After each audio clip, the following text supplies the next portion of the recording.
உங்க 20ஸ்ல அதிமுக்கியமான ரிலேஷன்ஷிப் உங்களுக்கும் உங்க சாப்பாட்டுக்குமானது அப்படின்னு நான் சொன்னா நம்புவீங்களா? This is day 13 of 28 things you should know before 28. ஒருத்தங்களை பார்த்ததுமே குண்டாயிட்ட, இழைச்சிட்ட, கருத்துட்டேன்னு பிசிக்கல் அப்பியரன்ஸ்ல விசாரிக்கிற இந்த ஊர்ல பாடி இமேஜ் இஷ்யூஸ் இல்லாம இருக்கிறதே ஒரு சாதனை தான். டீனேஜ் ஃபுல்லா ஒல்லியா இருக்கணுன்றதுக்காக பயங்கரமா பட்னி கிடப்பேன். ஏன்னா அப்ப எனக்கு டயட், ஒர்க் அவுட் இந்த கான்செப்டே தெரியாது.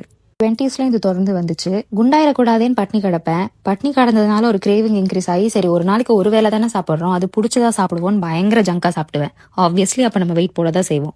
வெயிட் போடுறது தப்பு இல்ல, ஆனா நம்ம இப்ப சாப்பிட்றது தான், லைக் இந்த வயசுல சாப்பிட்றது தான் அடுத்த 40 வருஷத்துக்கு நமக்கு சத்தா நிக்கும் அப்படின்னு சொல்லுவாங்க. அப்படி பாக்குறப்போ நான் பண்ணது பயங்கர தப்பு தான். After years of unlearning and learning, I now have a healthy relationship with food because I have figured out a solution. அப்பியரன்ஸை ஒரு கோலா வச்சுக்கிறது எப்பவுமே ஒரு சஸ்டைனபிளான மோட் ஆஃப் மோட்டிவேஷனே கிடையாது. ஸ்ட்ரென்த்து, ஹெல்த், எனர்ஜி அண்ட் கெப்பாசிட்டிக்காக சாப்பிடுங்க. நான் இப்போ ஒரே ஒரு ரூல் தான் ஃபாலோ பண்றேன். அது மேபி உங்களுக்கும் செட் ஆகலாம். உங்களுக்கு ரொம்ப ரொம்ப பிடிச்சவங்களோட உடம்பு ஒரே ஒரு வருஷத்துக்கு உங்ககிட்ட இருக்குன்னா அதை எப்படி பார்த்துப்பீங்க?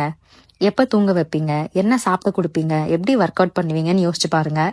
உங்க உடம்ப அப்படி பார்த்துக்கோங்க. பாடி இமேஜ் இஷ்யூஸ்ல அஃபெக்ட் ஆகாம 20ஸை கடந்த ஒருத்தர் கூட எனக்கு தெரியாது. அது உங்ககிட்டயும் இருக்குன்னா அதை இப்படிதான் கடக்கணுன்றத புரிஞ்சுக்கோங்க. அண்ட் இதை விட முக்கியம், நீங்க உங்ககிட்ட எப்படி பேசுறீங்கன்றது. But that's for tomorrow. நாளைக்கு அந்த வீடியோவை மறக்காம பாக்குறதுக்கு இப்பவே இந்த பேஜை ஃபாலோ பண்ணிக்கோங்க.